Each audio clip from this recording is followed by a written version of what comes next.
여름 선교의 10월 기도성의 마지막 날, 마지막 시간입니다. 우리 김종면 집사님 3일 출석하셨습니다. 그죠? 3일 동안의 말씀이 주로 창세기 32, 35장 야곱과 관계되어 있는 말씀을 많이 묵상해 봤습니다. 우리가 하나님을 호칭할 때 특히 구약에서 아브라함의 하나님, 이삭의 하나님, 야곱의 하나님이라고 호칭을 많이 합니다. 조상들의 하나님이라 이 말씀이죠. 조상들의 하나님, 아브라함의 하나님이 곧 나의 하나님이다. 우리들의 하나님이다. 라고 하는 그런 의미를 가지고 있습니다. 그만큼 아브라함, 이삭, 야곱 3대이죠. 특별히 모든 다 훌륭하신다마는 12지파의 조상이 된 사람은 바로 야곱입니다. 그래서 야곱의 생애를 보면 그가 애굽에 왔을 때, 흉년이 돼서 애굽에 왔을 때 요셉에 의해서 바로 왕 앞에 서게 되죠. 바로 왕이 묻습니다. 나이가 몇 살이냐? 130살이라고 그러죠. 그러면서 자기의 인생이 험악했다. 험악한 인생을 살았다라고 고백하는 것을 볼 수가 있습니다. 파란만장한 삶을 살았겠죠. 그죠? 야곱의 삶은 파란만장한 삶이었고, 그죠? 야곱만 그러겠습니까? 이 시대를 살아가고 있는 모든 사람들, 한 사람, 한 개인을 따지면 모두가 파란만장한 삶이 되지 않았나 생각을 합니다.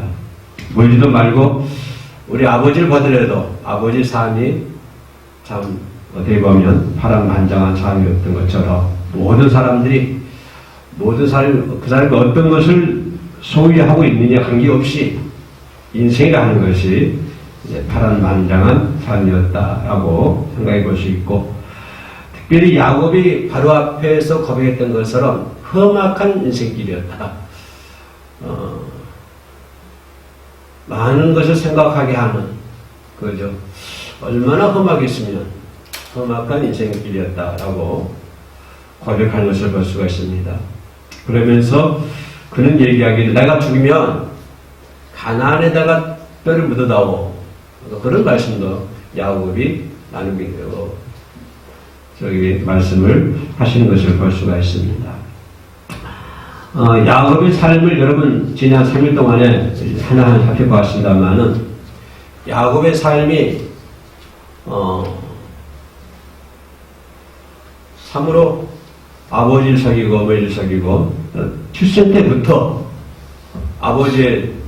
형 에서의 발꿈치를 잡고 태어났으니까 그래서 또 야곱이라는 이름을 갖게 됐고요. 형 에서의 뒤꿈치를 잡고 태어난 야곱. 그러나 그럼에도 불구하고 야곱이 험악한 인생을 살았지만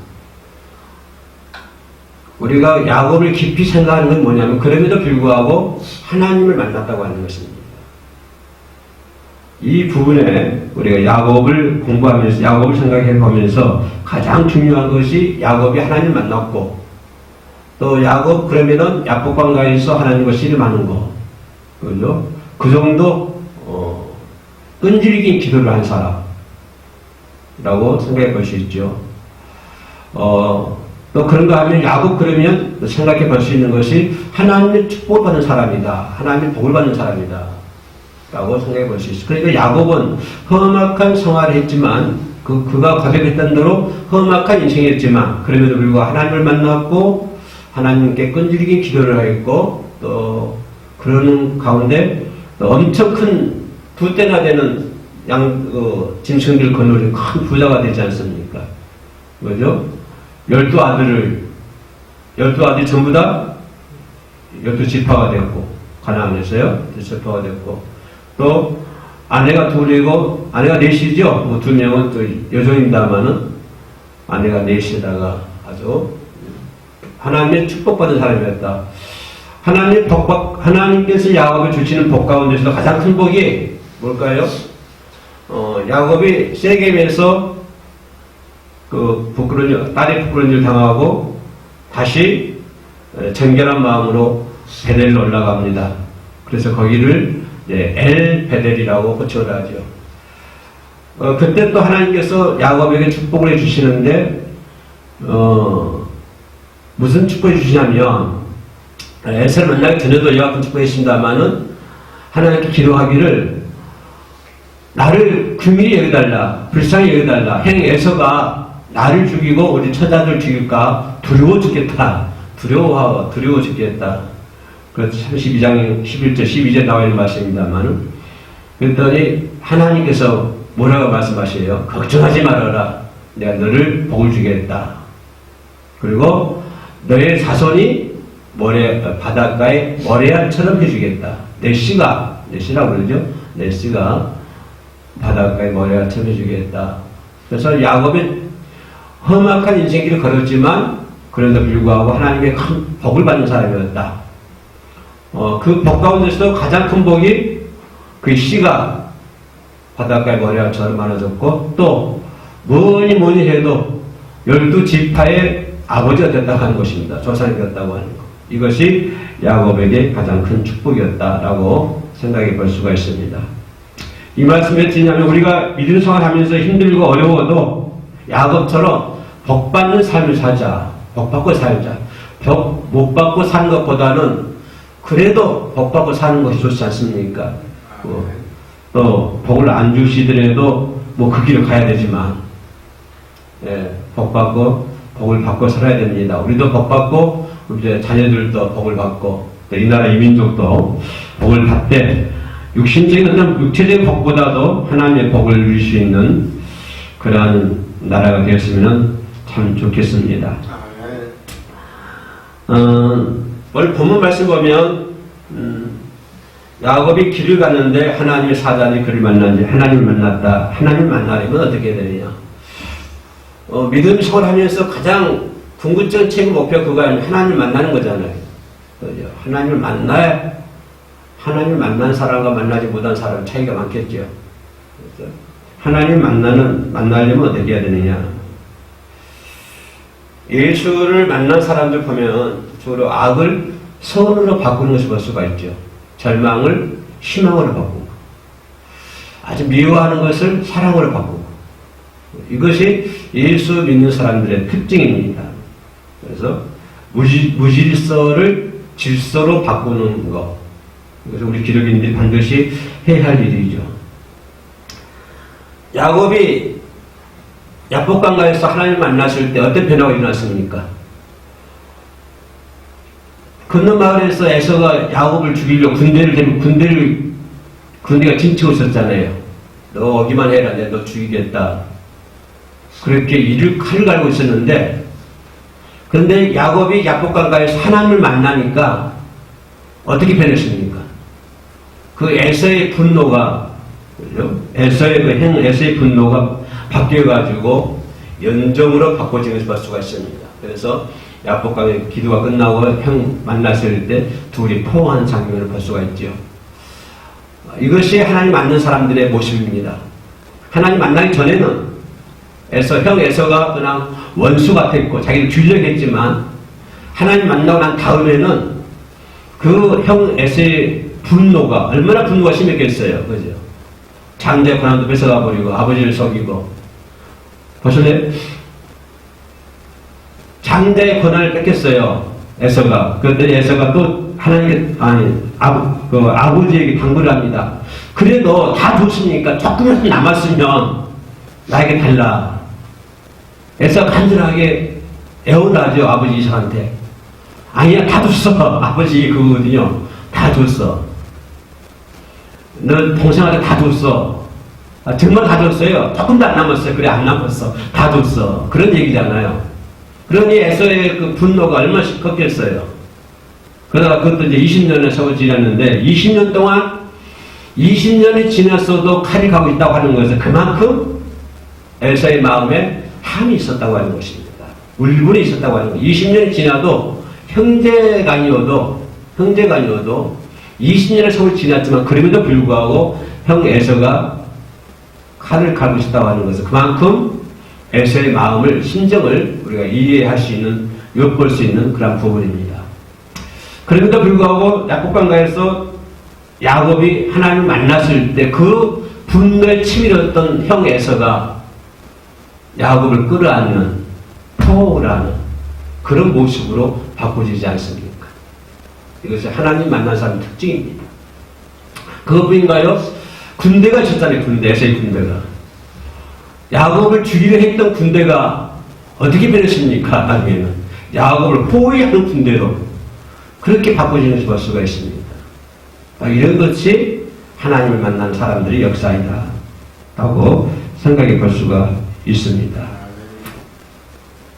하나님을 만나려면 뭐니 해도 인생에 만족이 없다 라고 고백해야 되겠죠. 인생은 나그네 길이라고 했습니다. 나그네라고 했습니다. 나그네는 뭐라고 했어요? 풀과 같다고 했습니다. 그의 영광은 풀의 꽃과 같다고 했습니다. 인생은 만족함이 없다고 하는 거예요. 만족함이 하나도 없다. 만족함이 없다고 하는 건 뭐예요? 하나님 앞에서 불완전한 존재다 라고 하는 것이죠.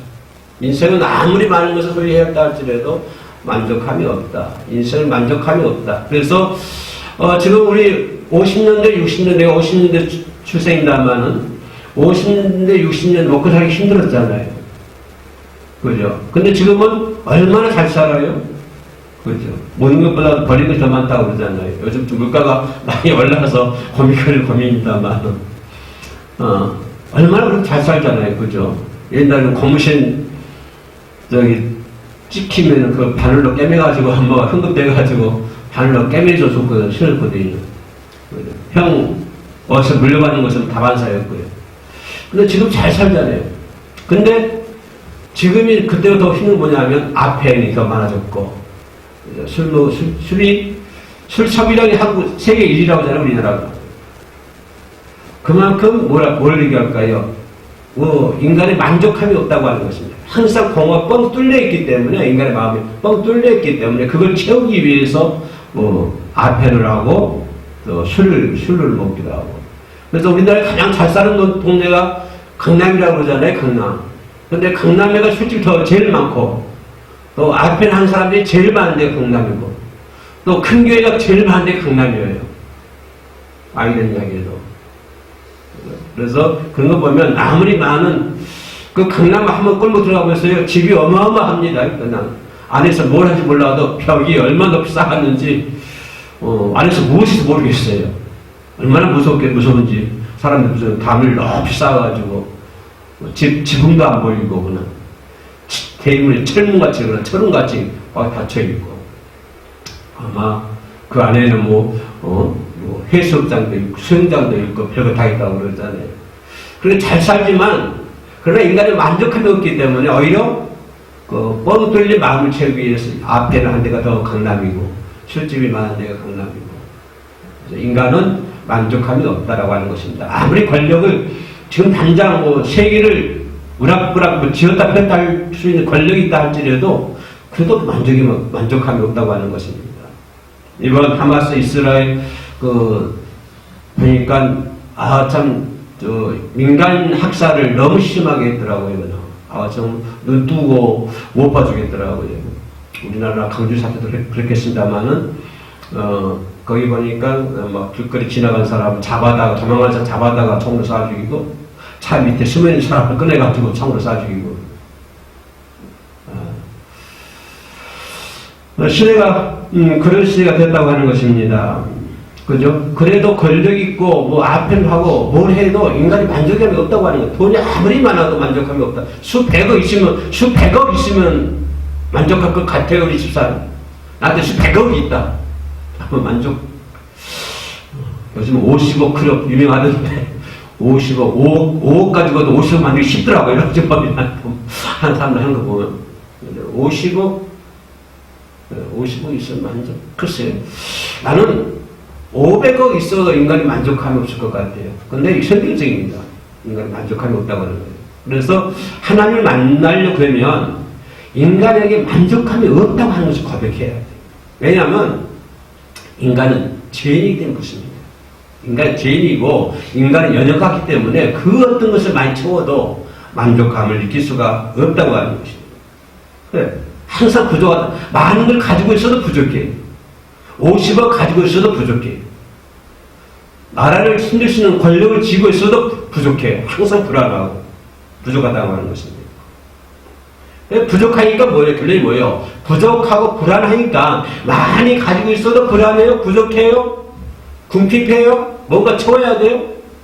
불안전해요. 그러니까 누가 필요하는 거예요? 하나님이 필요하다고 하는 것입니다. 하나님 필요함을 인식해야 된다고 하는 거예요. 인식해야 된다고 하는 거예요. 인간이 아무리 많은 것을 가지고 있어도 풀과 같고 풀의 꽃과 같기 때문에 풀꽃 금방 사라지잖아요. 금방 사라져버려요. 그게 인생이고 그게 인생이 가지고 있는 영광이랍니다. 금방 사라지게 만족함이 없기 때문에 그러기 때문에 불안전하기 때문에 인간은 불안전하기 때문에 그러기 때문에 누가 필요하다? 하나님 필요하다고 하는 것을 바로 인식해야 된다고 하는 것입니다. 그것을 인식할 때 우리는 하나님을 만날 수 있다고 하는 것입니다. 야곱이 야복강까지 기도할 때 바로 그거거든요. 불안하잖아요. 많은 재산이 있었고, 그죠? 또 종들도 있었고, 하지만 항상 마음이 불안한 거예요. 가지고 있어도 불안한 거. 그렇기 때문에 하나님께 기도하고, 그래서 하나님께 기도하게 되는 것이죠. 한도뼈가 나을 때까지 끈질기게 기도하고 있다고 하는 것입니다. 끈질기게. 왜요? 불안전하니까. 누가 필요해요? 하나님이 필요하다고 하는 것입니다. 야곱이 하나님이 필요했던 것처럼, 오늘 이 시대를 살고 있는 우리들도 하나님 절대적으로 필요하다고 하는 것입니다. 많은 것을 가지고 있으면 하나님이 안 필요할 것 같아요? 아니, 더 많이 필요할 것 같아요. 많은 것을 가지고 있으면 비례할 것 같아요. 많은 걸 가지고 있으면 더 많이 하나님이 필요할 것 같아요. 그래서 인간은 부족하기에 항상 하나님 붙잡아 주지 않으면 만족함을 얻을 수가 없습니다. 만족함. 그래서 하나님 만나려고 그러면 인생에 만족함이 없다. 그 어떤 것을 해도 인생에 만족함이 없다라고 하는 것을 볼 수가 있습니다. 마지막을 생각해 볼 수 있는 것은 기도해야 된다고 하는 것이죠.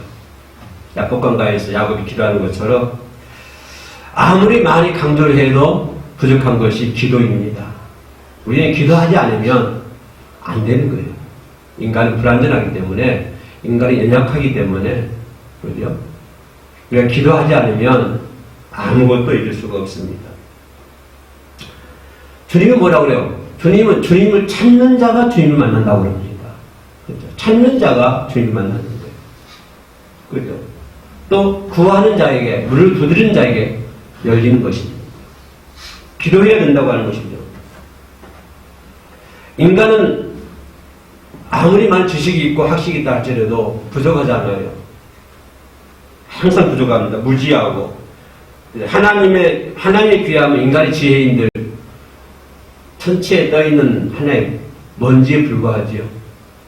높은 데 있는, 몇광 년 떨어진 그런 데는, 이렇게 로켓, 달 날아가는 그런 걸로 가도 몇백 년을 가야 된다고 그러니까, 끝이 없다고 하는 것입니다. 천체가 끝이 없다고 하는 것입니다. 그런 천체를 창조하신 하나님께 비하면 인간이 가지고 있는 지식이란, 인간이 가지고 있는 지혜라고 하는 것은 천체에 떠있는, 공중에 떠있는 하나의 먼지에 불과하다고 하는 것입니다. 어쩜 나는 먼지보다도 더 못하다, 더 약하다라고 생각을 하고 싶습니다. 그렇죠? 그렇기 때문에 그런 인간들이 큰 소리 듣고 멋있어요. 그런 인간들이 왜 큰 소리 칩니까? 하나님 앞에서. 그런 마음을 창조하신 하나님 앞에서 우리가 성질되고 멋있어요. 따질 건 모를 거예요. 그렇죠? 우리는 그러기 때문에, 부족하기 때문에, 어리석기 때문에, 무지하기 때문에, 정말 무지하잖아요. 하나님 앞에서 우리는 인간이라는 것이 얼마나 무지합니까? 얼마나 어리석어요. 당연히 회개해야 됨에도 불구하고 회개하지 않잖아요. 당연히 하나님 믿어야 되지만 하나님 안 믿잖아요. 당연히 기도해야 되지만, 기도 안 하면 죽지만은, 기도 안 하면 지옥하지만, 그래도 기도하지 않잖아요. 그것이 나의 모습이고, 인간의 무지라고 하는 것입니다. 하나님께서 가지 말라고, 거기 가면 안 된다고, 거기 가면 너 죽어, 수도해도, 그냥 가버리잖아요. 하나님은 그 앞에 낭떠러져 있기 때문에 그 길을 막고 있거든요. 나 가지 말라고 그러거든요. 거기 가면 낭떠러져 떨어 죽으니까 가지 말라고 그래요. 그래도 우리 인간은 어떻게 해요? 그냥 가버린다니까요. 그게 내 모습이고 우리들의 모습입니다. 찬양하지 않으면 안 되잖아요. 예배 안 드리면 안 되잖아요. 그래도 예배 안 드려요. 하나님 안 믿어요. 그것이 인간의 모습이에요. 그런 예수를 위해서, 그런 우리를 위해서 예수께서 찌르심을 당하고 상하심을 당하잖아요. 그런 나를 위해서. 그냥 가면 내 마음대로, 그죠? 내 마음대로. 무릇 다 양 같아서 제 갓길로 갔거늘. 우리는 다 양 같아서 제 길로 갔거늘. 다 양이랍니다. 양이 얼마나 거짓이 많았어요. 저도 시골에서 양 키워봤는데, 양이 참, 지게 멍청하기도 하고요. 거짓도 세고, 참, 그렇더만, 그 양이 거짓도 세고, 지게 멍청하고, 한번 저희끼리, 저기, 한번 쌈 시키나봐요. 그 얼마 쌈 잘하는데요. 뿔 들이받고, 그냥. 인간이 다 양 같답니다. 무릇 각기 제 길로 갔다. 그게 우리 인간의 모습이거든요. 그런 나를 위해서 예수님께서 피 흘려 죽으셨잖아요. 그가 찔리심을 당하고 상하심을 당하고 징계를 받고 그가 채찍을 받고 누굴 위해서? 나를 위해서, 우리를 위해서. 그렇기 때문에 우리는 그런 분께 기도해야 되잖아요. 기도하지 않으면 안 되잖아요. 우리의 십자가 달리신 대속주 예수 그리스도를 바라보고 열심히 기도하고 주님을 만나야 될 줄로 믿습니다. 주님을 무조건적으로 주님을 만나야 돼요. 야곱이 오늘 성경 말씀에서 32장 1절에서 형 에슬피에서 아람으로 도망가다가 베델에서 하나님을 만났지요. 그것을 하나님 음성 듣고 새벽 제단을 쌓습니다. 야곱의 제단 유명하잖아요. 모세도 자기를 키운 어머니 얼굴 모습에서 하나님을 발견했습니다. 바울도 마찬가지죠. 다메섹으로 가다가 다메섹 도상에서 예수 그리스도를 만납니다. 그죠? 베드로도 바닷가에서 그물을 얼음표에 던지라는 예수를 만납니다. 하나님을 만납니다. 이렇게 만났을 때 우리는 그들의 인생의 삶이 승리하는 것을 볼 수가 있습니다. 힘들다고 어렵다고 예배하는 생활, 기도하는 생활, 찬양하는 생활 게을리해서는 절대로 안 될 줄로 믿습니다. 힘들수록 힘들기 때문에 기도하죠. 힘들지 않으면 기도하지 않을 것 같아요. 힘드니까, 그죠? 살기 팍팍하니까, 요즘 팍팍하잖아요. 살기 팍팍하니까. 그러니까 예배하고 기도해야 되죠. 주님의 도움이 절대적으로 필요합니다. 우리 해오름 선교회가 서로 하나가 돼서 각기 제 길로 갔지만 다시 예수의 이름으로 다시 모여서 하나님을 찬양하고 기도하고 협력해서 멀리 계신 예수 그리스도를 받들 수 있는 해오름 선교회로 만들어 가야 될 줄로 믿습니다.